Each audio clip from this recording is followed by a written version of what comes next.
They say the only thing more dangerous than a man who wants to own you is a monster who wants to keep you.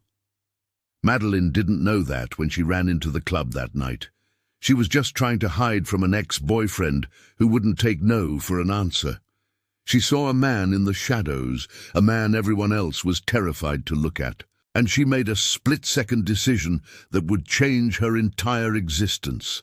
She sat on his lap. She thought she was borrowing a shield. She didn't realize she was offering herself as a sacrifice, because the man in the chair wasn't just a billionaire, he was a king, and what he whispered in her ear wasn't a promise of safety, it was a sentence: buckle up. This is the story of how running from a nightmare led her straight into hell, and why she started to like the heat.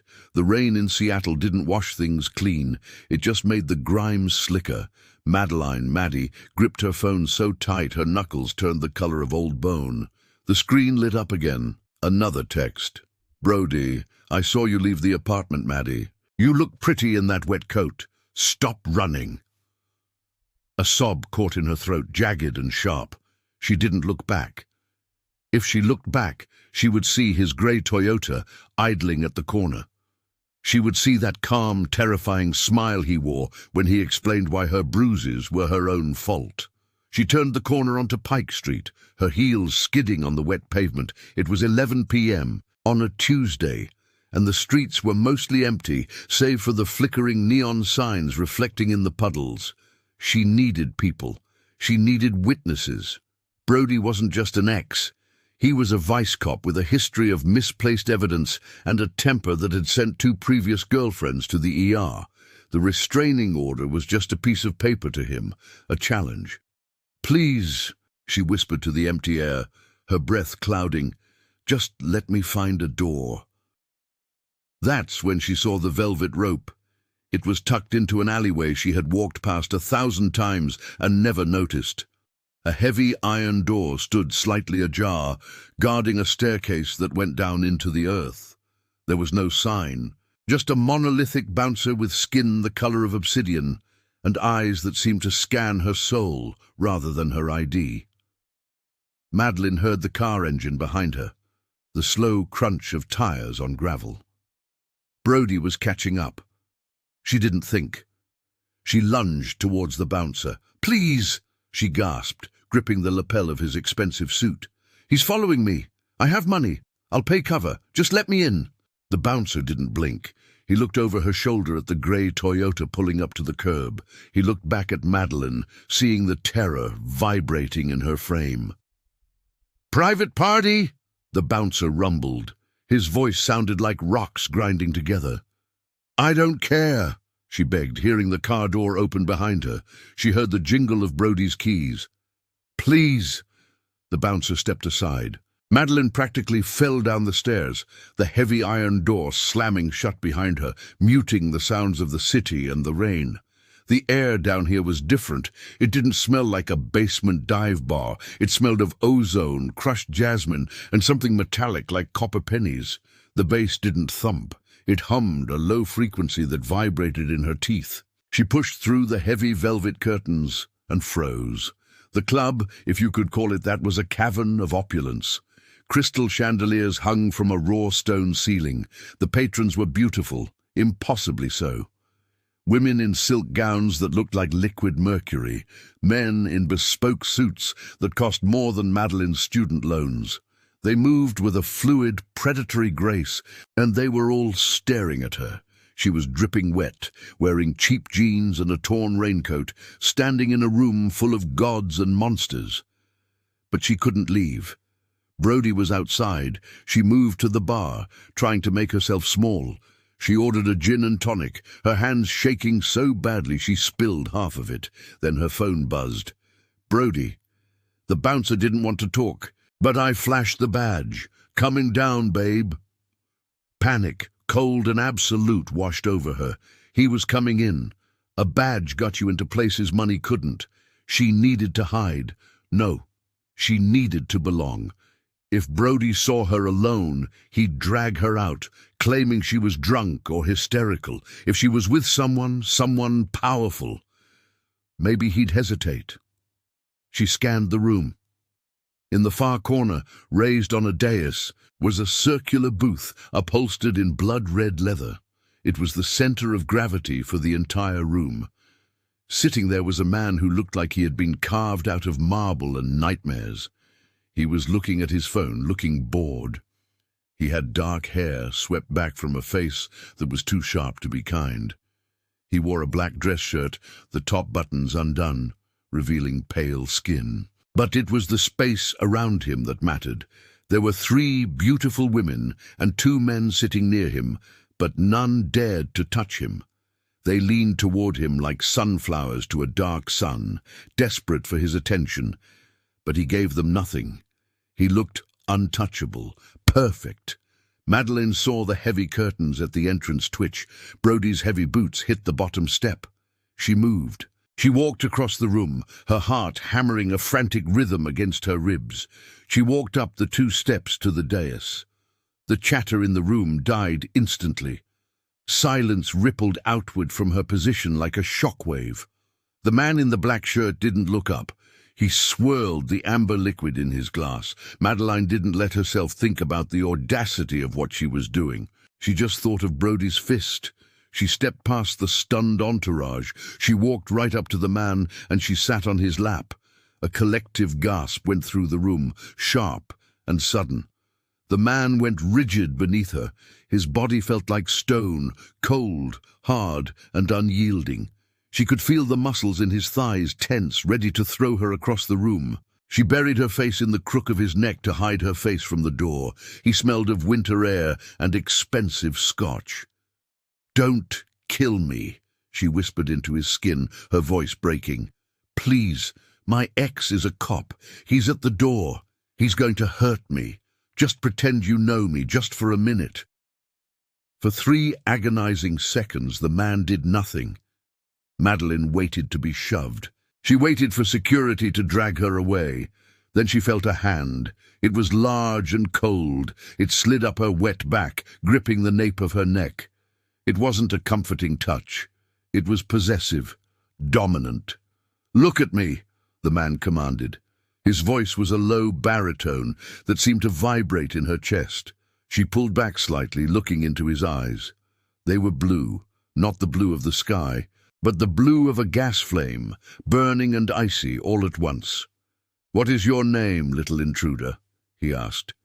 "Madeline," she breathed. He glanced up, looking over her shoulder.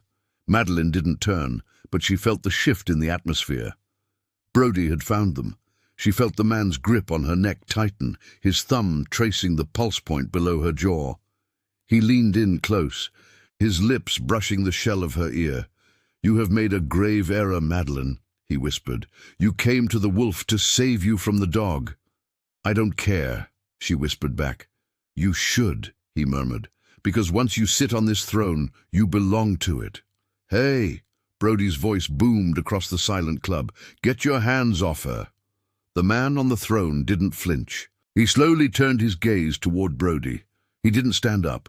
He kept Madeline firmly planted on his lap, his hand sliding down to rest possessively on her hip. "I believe," the man said, his voice carrying effortlessly through the large room without him raising it, "that you are interrupting my conversation with my guest." "I'm an officer of the law," Brody spat, stepping onto the dais, his hand hovering near his waist. "And that woman is coming with me." The man smiled. It was a terrifying expression. It showed too many teeth. "Officer," the man said, "do you know who I am?" Brody hesitated. The silence in the room was heavy, suffocating. The other patrons were watching with hungry eyes. "I don't care who you are," Brody bluffed, though his voice wavered. "My name is Dominic Vane," the man said softly. The color drained from Brody's face. Even the air seemed to drop 10 degrees. Dominic Vane wasn't just a name in this city. He was a ghost story. He owned half the skyline, the shipping docks, and the politicians. Rumors said he owned other things too, things that went bump in the night. "Madeline is not leaving," Dominic said. "But you are." He raised one finger. The massive bouncer from the door materialized out of the shadows behind Brody. "She's crazy, man," Brody yelled as the bouncer grabbed him by the collar. "She's mine." "Not anymore," Dominic whispered. Madeline watched, trembling as Brody was dragged out, kicking and screaming until the heavy iron door slammed shut. She was safe. She let out a long, shaky breath and moved to stand up. "Thank you. I should go." She tried to rise. Dominic's arm tightened around her waist like a steel band. He didn't let her move an inch. "Sit," he commanded. Madeline froze. She looked at him, confusion warring with fear. "He's gone. I can leave now." Dominic Vane leaned back, bringing his glass to his lips, his eyes never leaving hers. "You misunderstood the arrangement, Madeline," he said, his voice silky and dark. "You asked for sanctuary. I granted it. In my world, sanctuary is not a charity. It is a transaction." He leaned forward, and this time the whisper sent a shiver down her spine that had nothing to do with the cold. "You sat on the king's lap," he murmured. "Now you have to pay the toll." The silence that followed his declaration was heavier than the iron door that had just slammed shut. Madeline tried to pry his fingers off her hip, but it was like trying to bend rebar. "This isn't funny," she said, her voice trembling. "Let me go." "I am rarely funny," Dominic replied dryly. He gestured with his free hand, and a woman in a shimmering silver dress, one of the beautiful creatures hovering nearby, stepped forward. She held a velvet tablet. "What is this?" Madeline asked, her heart rate spiking again. "The bill," Dominic said. He finally released her waist, but the look in his eyes pinned her in place more effectively than his hand ever could. Madeline scrambled off his lap, stumbling back a few steps. She should run, she should sprint for the exit, but the bouncer who had tossed Brody out was back, standing in front of the curtains, arms crossed. She was trapped. "I don't have money," Madeline said, backing away until her legs hit the low table. "I'm a barista. I have $40 in my bank account." Dominic stood up. If he was intimidating sitting down, he was overwhelming standing up. He was well over 6 feet, looming over her. The shadows in the room seemed to cling to him, making him appear larger, darker. "Money is of no interest to me, Madeline," he said, walking slowly around the table. He moved with a predator's silence, ideal in older currencies. He stopped in front of her, reaching out to tuck a damp lock of hair behind her ear. His fingers lingered on her neck, checking her pulse again. It was racing. "You have a unique scent," he mused almost to himself. "Oh, negative. No, something rarer. Bombay blood." "I don't know what you're talking about," she snapped, fear turning into defensive anger. "I want to leave now." "You came into my house," Dominic said, his voice dropping an octave. "You involved me in your squabble with law enforcement. You used my reputation as a shield. Do you know what happens to unauthorized humans who enter the Velvet Room?" "Humans?" The word hung in the air, odd and specific. "They usually don't leave," the woman in the silver dress said, her voice melodic and bored. She looked at Madeline like one might look at a stray cat. "Be grateful he finds you entertaining." Dominic turned to the woman. "Leave us, Valerie. Clear the room." "But my lord, now!" The command wasn't shouted, but the power behind it cracked the air like a whip. Within 30 seconds, the room was empty. The music stopped. It was just Madeline and Dominic in the cavernous crystal-lit hall. "Sit." He pointed to the chair opposite the booth. Madeline sat. Her legs wouldn't have held her up much longer anyway. "Brody Miller," Dominic said, seemingly pulling the name out of thin air. "Vice detective, gambling debts, anger issues, and he—" Dominic tilted his head, listening to something Madeline couldn't hear. "He is currently sitting in his car 3 blocks away, calling a contact at the precinct to run the plates of the cars outside my club." "How do you know that?" Madeline whispered. "I hear a great many things," Dominic said. He poured himself another drink, but didn't offer her one. Brody is a problem. He is persistent. If you walk out that door, he will find you tonight, tomorrow, next week. Men like him do not let go. Madeline looked down at her hands. She knew he was right. That was the hopelessness that had been eating her alive for months. "I can help you," Dominic said. Madeline looked up. "Why?" "Because I need something too." He walked around the table and leaned against the edge, crossing his ankles. "I am, let us say, the head of a very old, very exclusive family. We value privacy above all else. Recently there have been rumors that my family is becoming unstable, that we are a threat to the city." He paused, watching her reaction. "I need to appear human," he said, the corner of his lip curling in distaste. "I need to appear domesticated, normal. I need a fiancé, someone unconnected to our world, someone who looks innocent enough to make the city council believe I am settling down." Madeline stared at him. "You want me to fake date you?" "I want you to be my wife," he corrected. "In name only, for 1 year." "You're insane," she breathed. "And you are hunted," he countered. "I offer you protection, absolute, terrifying protection. As my fiancé, no one, not Brody, not the police, not the mayor himself, will dare to touch a hair on your head. They will fear you because they fear me." He leaned forward, his face inches from hers. His eyes were mesmerizing, swirling with hypnotic depths. "1 year, Madeline. You live in my penthouse. You wear my ring. You attend events on my arm. In exchange, I destroy Brody's life. I will ensure he loses his badge, his pension, and his freedom. He will never hurt you again." It was a deal with the devil. She knew it. Every instinct in her body screamed that Dominic Vane was dangerous, more dangerous than Brody could ever dream of being. But when she thought of Brody, she felt fear. When she looked at Dominic, she felt something else. A pull, a dark, magnetic curiosity. "And if I say no?" she asked. "Then I open the door," Dominic shrugged, "and you take your chances with the rain and the detective." Madeline looked at the heavy iron door. She remembered the sound of Brody's fist hitting the drywall next to her head. She looked at Dominic, calm, lethal, and offering her a shield made of iron and money. 1 year? She asked. 365 days, he agreed. "And you won't touch me." Dominic laughed. It was a dark, dry sound. "Madeline, if I wanted to touch you, you would already be in my bed.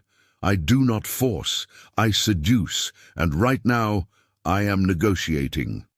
He extended his hand. His fingernails were perfectly manicured, but looking closely they looked sharp, too sharp. "Do we have an accord?" Madeline stood up. She took a deep breath, inhaling the scent of ozone and copper. She reached out and took his hand. His skin was ice cold. As soon as their palms touched, a jolt of electricity zapped through her arm, making her gasp. Dominic's eyes flared, the blue turning briefly to a glowing crimson before fading back. He didn't let go. He pulled her closer, lifting her hand to his lips. He didn't kiss her knuckles. He turned her hand over and pressed a kiss to the soft skin of her inner wrist, right over her pulse. She felt his teeth graze her skin. Just a scrape.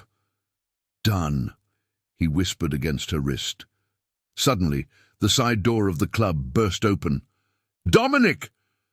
A man rushed in. He was young, pale, and covered in blood. "We have a breach. The Northern Clan. They've crossed the bridge." Dominic didn't look panicked. He looked annoyed. He finally released Madeline's hand, but he didn't step away. He positioned himself between her and the intruder. "Timing, Julian," Dominic sighed. "They're here for the girl," the bleeding man gasped. "They smelled her. They know she's a weaver." Dominic went still.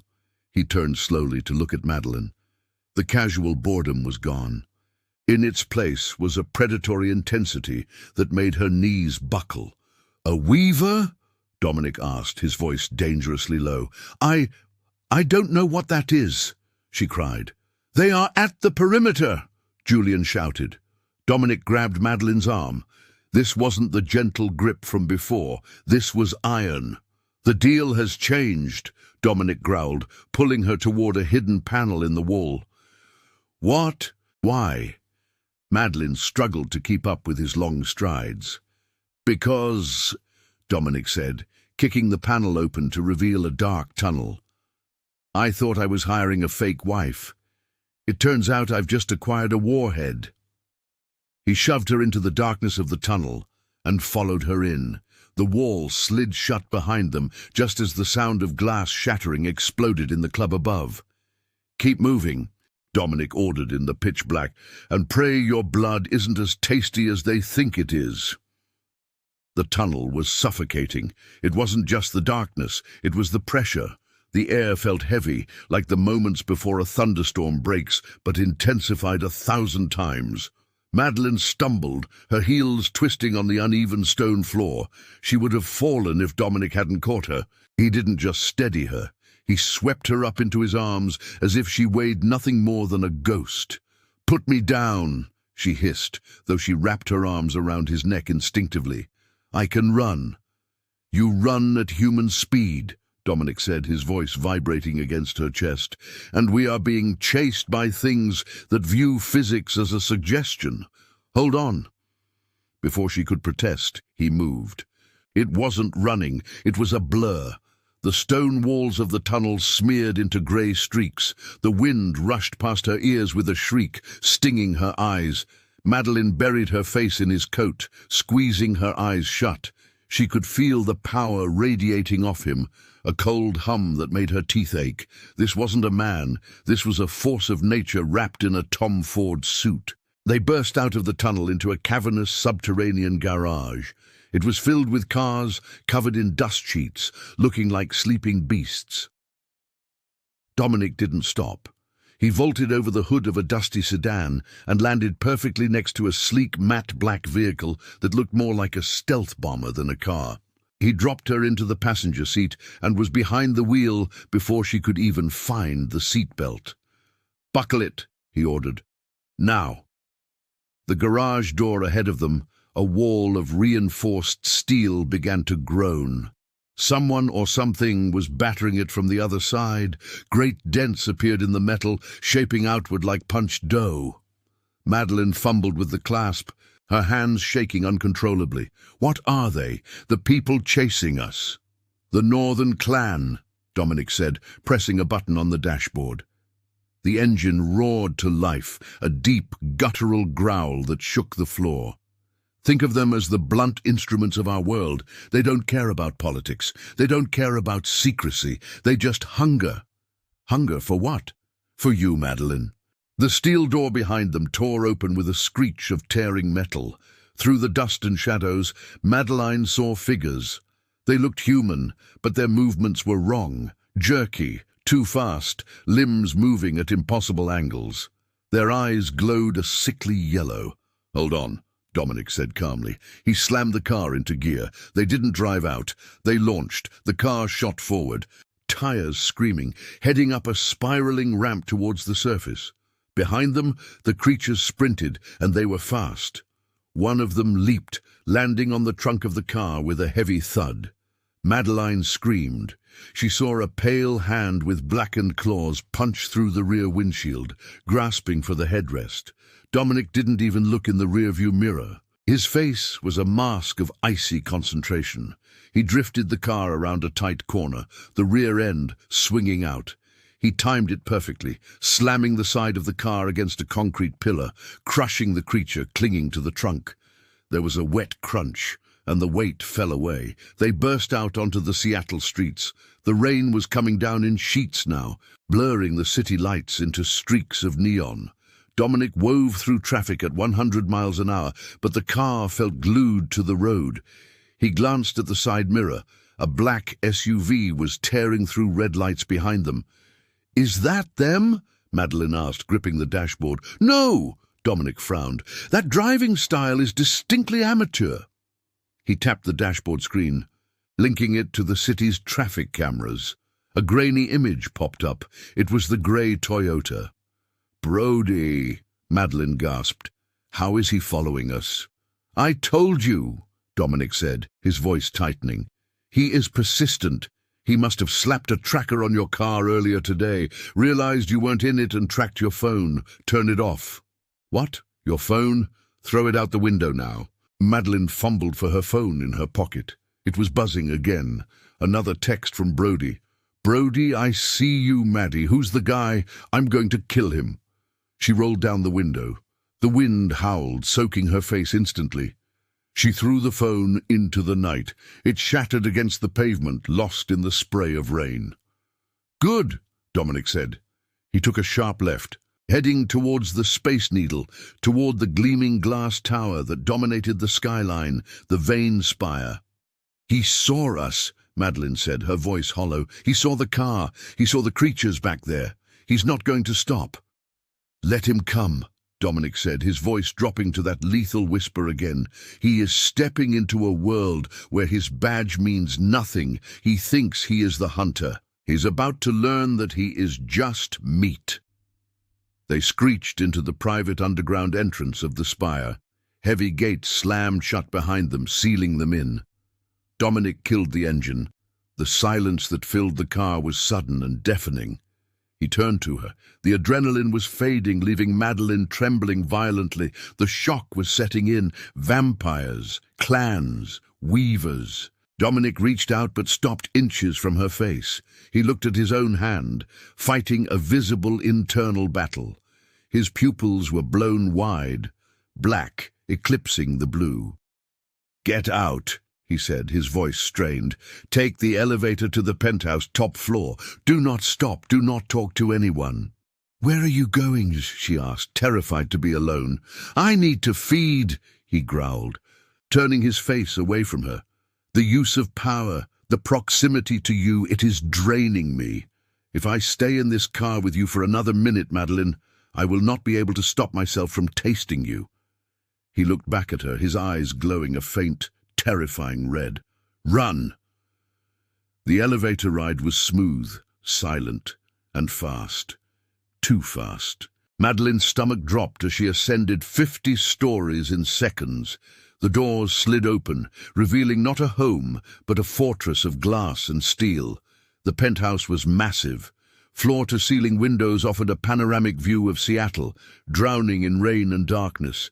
The furniture was sparse, modern, and looked uncomfortable. There were no photos, no knickknacks, no signs of life. It was a cold, beautiful museum. Madeline stepped out, dripping wet, her cheap sneakers squeaking on the polished marble floor. She hugged herself, shivering. "Hello," she called out softly. "Welcome home, Miss Miller." She jumped. A man stood by the fireplace. He was older, wearing a butler's uniform with kindly eyes and hair the color of steel wool. "I am Alfred," he said with a slight bow. "Mr. Vane informed me of your arrival. I have prepared a bath and dry clothes in the master suite. He called you?" "Mr. Vane is very efficient." Alfred smiled.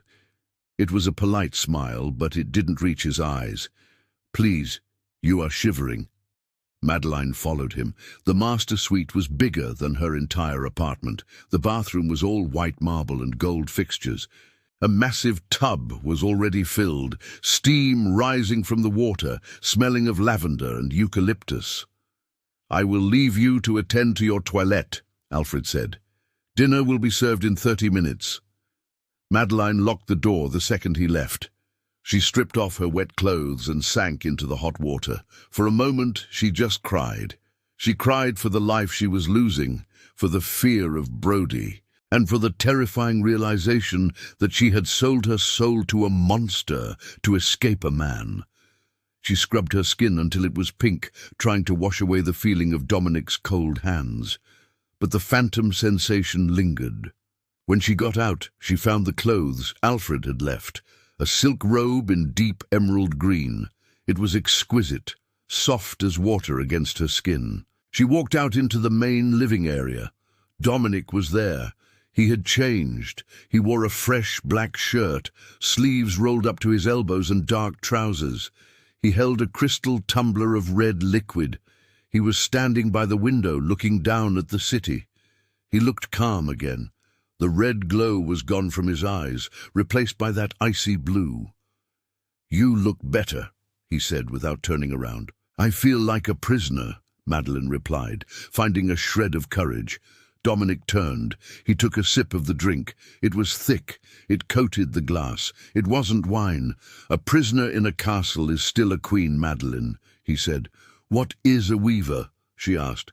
"Stop speaking in riddles. If I'm going to stay here, I need to know why I was almost eaten by a zombie in a parking garage." Dominic sighed. He set the glass down. "Sit," he gestured to the sofa. Madeline remained standing. "I'll stand." Dominic's lips twitched, a ghost of a smile. "Stubborn. I like that. It will help you survive." He walked toward her, stopping a respectful distance away. "Vampires, my kind, we are powerful, but we are stagnant. We cannot create. We can only consume. We are dead things pretending to be alive." He circled her slowly. "But you are life in its purest form. A weaver is a genetic anomaly.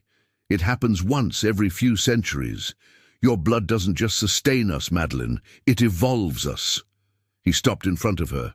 "If a vampire drinks from a weaver, he doesn't just get full. He becomes invincible. He gains immunity to sunlight. He gains strength that can crush steel. And if he binds the weaver to him—" "Binds," Madeline whispered. "A spiritual connection," Dominic said. "If I claim you, fully claim you, my power would double. I would be the king, not just of this city, but of this continent. The Northern clan knows this. They want to capture you, drain you dry, and use your essence to overthrow me." Madeline felt sick. "So I'm a battery. That's why you saved me, not to protect me from Brody. You just wanted the battery for yourself." Dominic's expression hardened. He stepped closer, crowding her space. "I am a businessman, Madeline. I saw an asset and I acquired it. Yes." He reached out, tilting her chin up so she had to look him in the eye. "But do not mistake my pragmatism for cruelty. I could have thrown you in a dungeon. I could have drained you tonight in the car. Instead, I offered you a ring." He reached into his pocket and pulled out a small black velvet box. He snapped it open. Inside sat a ring that made her gasp. It was a black diamond, huge and jagged, set in a band of twisted platinum that looked like thorns. "Put it on," he whispered. "And if I don't, then the wards around this building will not recognize you, and the things climbing up the side of the building right now will be able to smell you." Madeline whipped her head towards the window. Lightning flashed. For a split second she thought she saw a shadow clinging to the glass 50 stories up. She looked back at Dominic, at the ring. "Is this the marriage?" she asked. "This is the engagement," Dominic said. "The binding that comes later, and it requires your consent. I told you I do not force." He took the ring from the box. He took her left hand. His touch was electric, making her nerves sing. "With this ring," he murmured, sliding the cold metal onto her finger, "I place you under my protection. You are vain property now. Let the world break its teeth on you." The ring fit perfectly. As soon as it settled on her finger, a pulse of warmth shot up her arm, settling in her heart. The anxiety in her chest eased, replaced by a strange, heavy sense of safety. "The Northern clan is outside," Dominic said, walking towards the balcony door. "Stay here." "What are you going to do?" Dominic opened the glass door. The wind and rain roared into the room, flapping his shirt. "I am going to remind them why I am the king," he said. He stepped out onto the balcony. Madeline ran to the window. She watched as Dominic stood on the edge of the precipice. He didn't look afraid. He looked bored. 3 figures vaulted over the railing, landing on the balcony with wet slaps. They were monstrous, their faces distorted, teeth bared. "Give us the girl!" one of them shrieked. Dominic didn't speak. He just raised his hand. Shadows detached themselves from the corners of the balcony, solidifying into spikes of pure darkness. In one fluid motion, Dominic clenched his fist.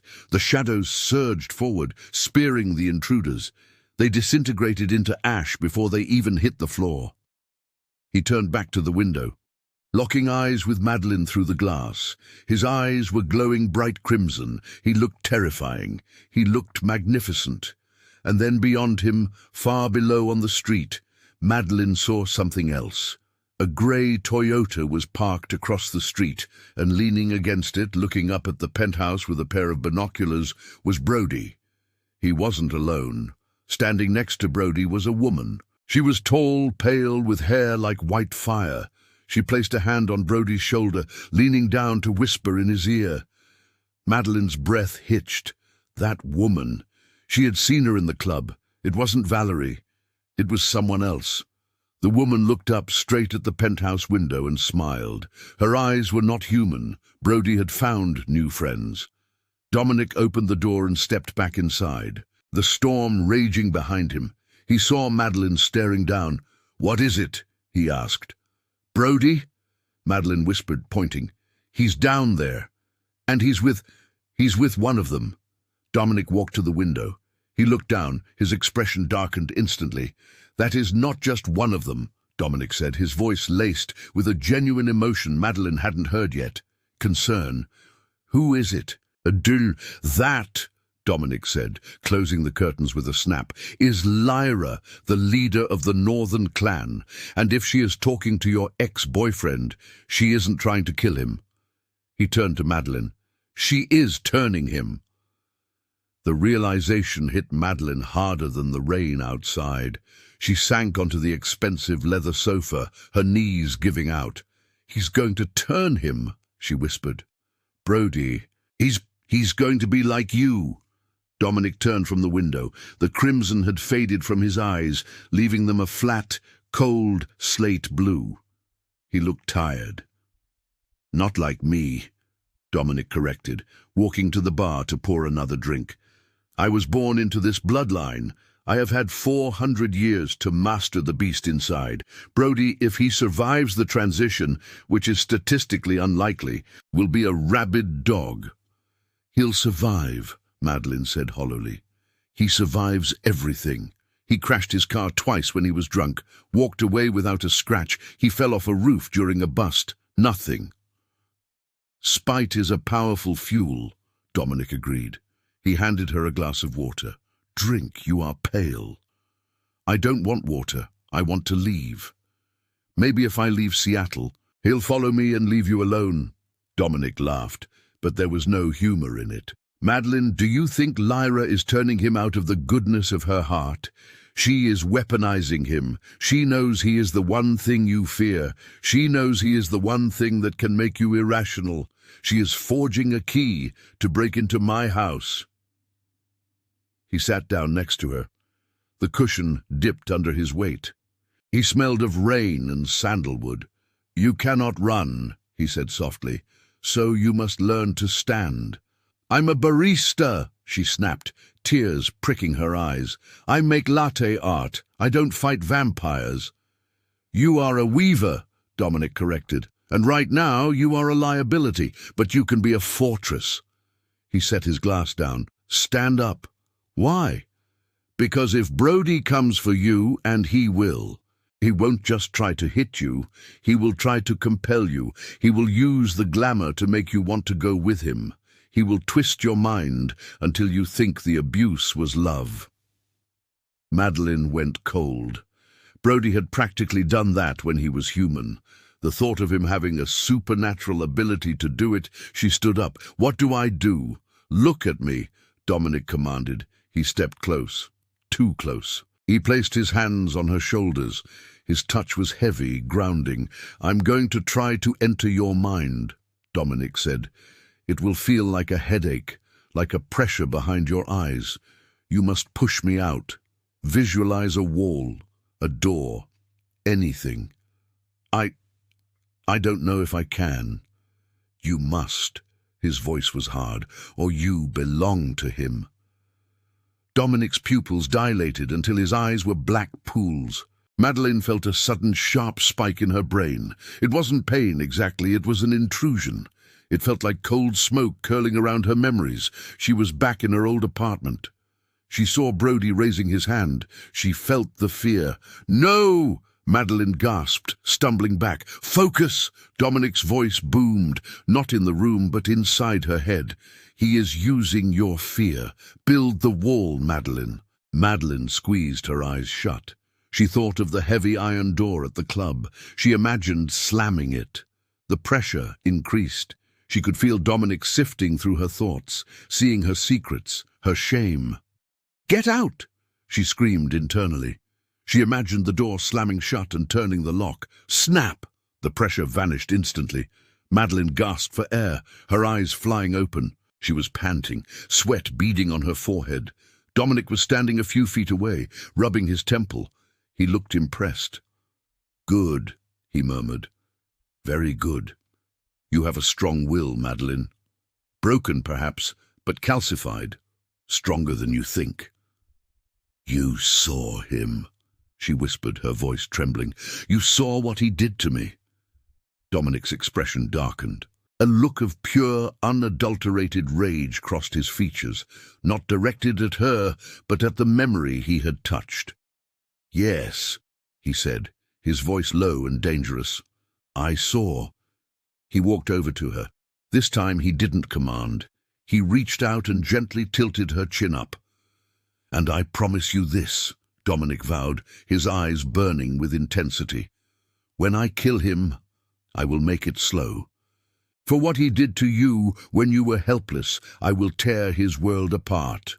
For the first time, Madeleine didn't see a monster. She saw a guardian. She didn't pull away. "How long do we have until the transition is complete?" Dominic said, 3 days. Then comes the blood moon Gala, and I suspect that is where they will unveil their new creation.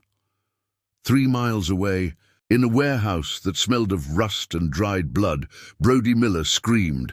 His body was arching off the metal table, held down by leather straps. His veins were turning black, visible under his skin like a roadmap of agony. Lyra stood over him, watching with clinical fascination. She held a silver chalice. "Fight it," she cooed. "Let the hate burn out the humanity, Brody, that's it." Brody gasped, his jaw unhinging slightly, his teeth elongating. The pain was blinding. It felt like his blood was being replaced with battery acid. But through the pain, he had one clear thought, one anchor. Maddie. She thought she could leave him. She thought she could run to some rich goth freak and hide. "She's mine," Brody rasped, his voice sounding gargled, distorted. Lyra smiled. She trailed a long, sharp fingernail down his chest. "Yes," she whispered, "she is. And the man who took her. He thinks he's a king. Do you want to take the king's crown, Brody?" Brody's eyes snapped open. The whites were gone. They were entirely yellow, slit-pupilled, and filled with madness. He shattered the leather strap holding his right arm with a casual flex of his new muscle. He sat up, the metal table creaking under the strain. He looked at his hands, pale, strong, deadly. "I don't want a crown," Brody growled, a sound that made the other vampires in the room flinch. "I just want my girlfriend back." Lyra laughed.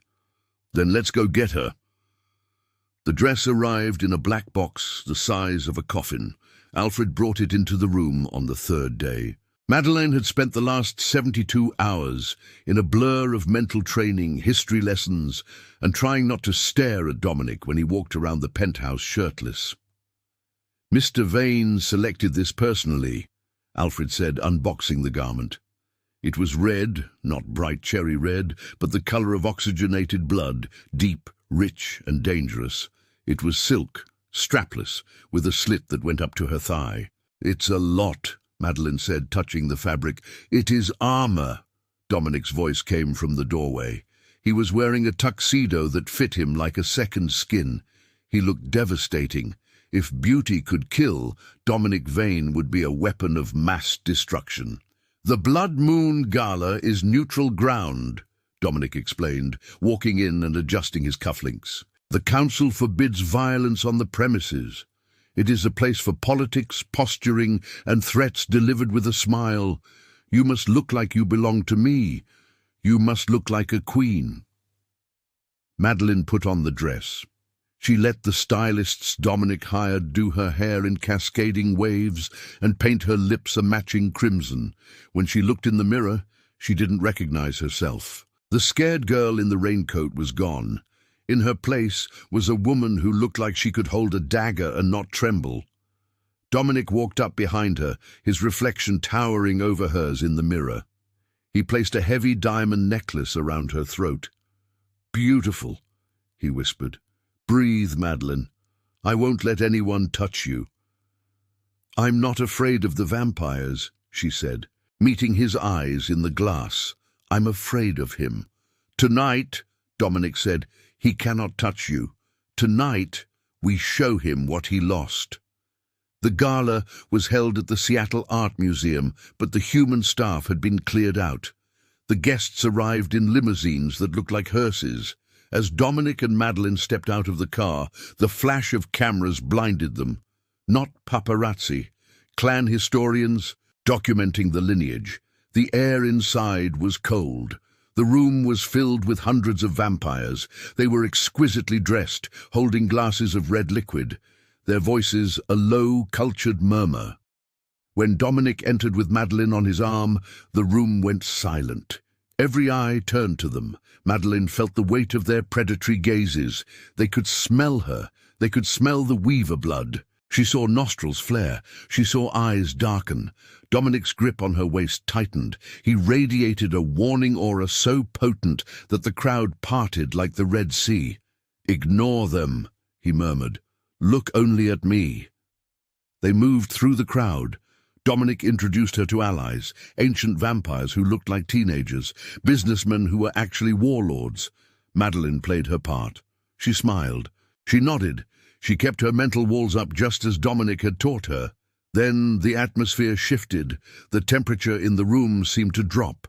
The crowd near the entrance began to murmur, a nervous, agitated sound. "Well, well," a female voice cut through the noise. Madeline froze. Lyra walked into the center of the room. She was wearing white, a stark contrast to the darkness of the room. She looked ethereal and cruel. But Madeline wasn't looking at Lyra. She was looking at the man walking beside her, Brody. He was wearing a suit that was too tight across his broad shoulders. His skin was pale, alabaster white. His hair was styled, slicked back. He looked polished, but his eyes were wrong. Even from across the room, Madeline could see the yellow tint. He scanned the crowd, sniffing the air. Then he locked onto her. A slow, terrifying smile spread across his face. It wasn't the drunken smirk of the old Brody. It was the hungry grin of a wolf spotting a lamb. He began to walk towards them. "Steady," Dominic whispered, stepping slightly in front of Madeline. Brody stopped 5 feet away. The tension in the room was suffocating. Every vampire in the hall was watching. "The king versus the new blood. Dominic," Lyra purred, "I see you brought your pet." "I brought my fiancée," Dominic corrected, his voice ice cold. "I see you brought your science experiment." Brody laughed. The sound was wrong, too deep, too resonant. "Fiancée?" Brody stepped closer, ignoring Dominic and looking straight at Madeline. "Maddie, you look good. Red always was your color." "Go away, Brody," Madeline said. Her voice shook, but she didn't step back. She remembered Dominic's lesson. Build the wall. "Is that any way to talk to me?" Brody tilted his head.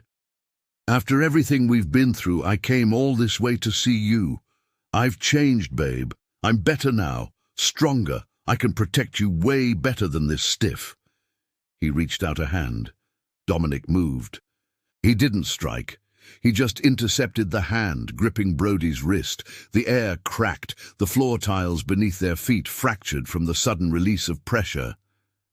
"Touch her," Dominic whispered, "and I will rip your arm off and beat you to death with it." Brody didn't flinch. He looked at Dominic's hand, then up at his face. He was testing his strength against an ancient, and terrifyingly, he was holding his own. "You can't keep her forever, Vane," Brody sneered. "She's human. She's weak. She'll get tired of you, and I'll be waiting. I have all of eternity now." Brody leaned in, pulling against Dominic's grip to get closer to Madeline's face. "I saw your mom yesterday, Maddie," Brody whispered. Madeline's blood froze. "What? Nice lady lives in Portland, right?" "Little blue house. She let me right in. We had tea. I told her we were getting back together." Madeline lunged forward, panic overriding her fear. "If you hurt her—" Dominic pulled her back, shoving Brody away. Brody stumbled, but caught himself laughing. "I didn't hurt her," Brody said, smoothing his jacket. "Yet. I just gave her a little suggestion. She's going to be calling you, Maddie. Telling you to come home, telling you that Brody is such a nice boy." He winked. "The clock is ticking, babe. You come to me willingly or I start breaking your toys, starting with Mom." Lyra stepped in, placing a hand on Brody's chest. "Come now, darling. Don't play with your food before dinner." She smiled at Dominic. "Enjoy the party, Vane. It might be your last." They walked away, melting into the crowd. Madeline stood trembling, not from cold, but from pure distilled terror. He had her mother. He had been to her house. The walls she built in her mind crumbled. He has my mum," she choked out. Dominic turned to her. His face was a mask of cold fury. "Alfred," he spoke into a small earpiece, "secure the mother in Portland now. Send the ghost unit. If Brody goes near that house again, burn the entire block down." He grabbed Madeline's hand. "The game is over," Dominic said. "He threatened family. That is a declaration of war." "What are we going to do?" Madeline asked, looking at the door where Brody had exited. Dominic looked at her, his eyes glowing with that terrifying ancient power. "We are going to stop hiding," he said. "Brody thinks he's a hunter because he has new teeth. He forgets. I've been hunting monsters since before this country had a name." He pulled her towards the exit. "Tonight, Madeline, I'm going to show you why they call me the king. We aren't going home. We are going hunting." The rain hammered the armored SUV as they arrived at the desolate shipping docks. Dominic turned to Madeline, his face grim. "Stay in the car," he commanded. "No matter what happens, do not open this door." He stepped out to face the shadows. Lyra stood waiting with her northern clan, but the real threat was above. Brody leaped from a crane, landing with a heavy thud. He was monstrous now, shirtless, skin veined with black corruption, teeth serrated like a shark. He wasn't just a vampire. He was a weapon designed to kill a king. The fight was brutal and fast. Dominic moved with ancient grace, but Brody was unstoppable. He shrugged off sword strikes and hit with the force of a freight train. With a savage backhand, Brody knocked Dominic into a steel container, shattering the metal. Dominic fell, gasping, his sword lost in the mud. Brody hoisted the king by his throat. "Winner takes the girl!" he sneered, tightening his grip. Inside the car, Madeline made a choice. She grabbed a shard of broken glass and slashed her own palm deep. She kicked open the door. "Brody!" she screamed. The scent of her weaver blood hit the air like a bomb. Copper, ozone, and raw power. Every vampire in the yard froze, drunk on the smell. Brody hesitated, his eyes widening. Dominic didn't. He vanished, reappearing instantly in front of Madeline. "Take it," she whispered, shoving her bleeding hand against his mouth. Dominic drank. The transformation was terrifying. His eyes turned hellfire crimson and a shockwave of pure energy blasted the rain away. He turned back to Brody, radiating death. "Run," Dominic whispered. Brody tried to flee, but he was too slow. Dominic caught him by the throat. "You touched what is mine," Dominic growled. With a sickening crunch, he snapped Brody's neck, dropping the body into the mud. The northern clan fled in terror. Dominic turned back to Madeline, the crimson fading from his eyes. He gently took her hand, licking the wound until it knit together without a scar. "You disobeyed me," he murmured, pulling her close. "I saved us," she replied. She had entered the night as a victim, but she left as a queen. And that is the end of Madeline and Dominic's story. From a desperate escape in the rain to ruling the underground city together, Brody got exactly what was coming to him. And Madeline realized that sometimes the monster in the shadows is the only one who can keep you safe. This story was a roller coaster. I loved the twist with the Weaver bloodline. It gave Madeline so much agency in the end. She wasn't just saved, she was the savior. Do you think Lyra will come back? Or is she smart enough to stay away from the power couple? If you enjoyed this vampire romance saga, please give this video a big thumbs up. It took a long time to write and narrate. And your likes tell me you want more stories like this. Don't forget to hit subscribe and click the bell icon. I have a new story coming next week about a werewolf bodyguard who falls for the daughter of a rival pack leader. You don't want to miss it.